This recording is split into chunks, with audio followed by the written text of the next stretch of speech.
This is a 1994 Lakewood Model 200 20-inch box fan.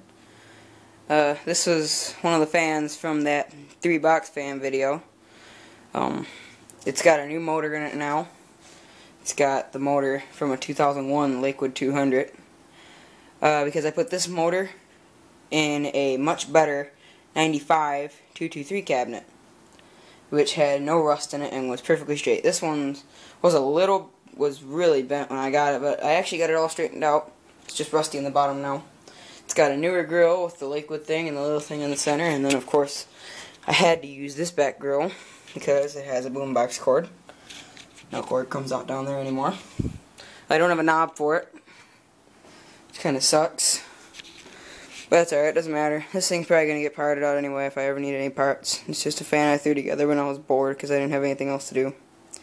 It runs pretty good. It runs a little bit higher RPMs than the normal Macmillan motors do. A little bit less powered, but doesn't really matter. The thing runs good enough to actually be used. I actually have used it a couple times when it was hot outside and I was working out here in my aunt's garage.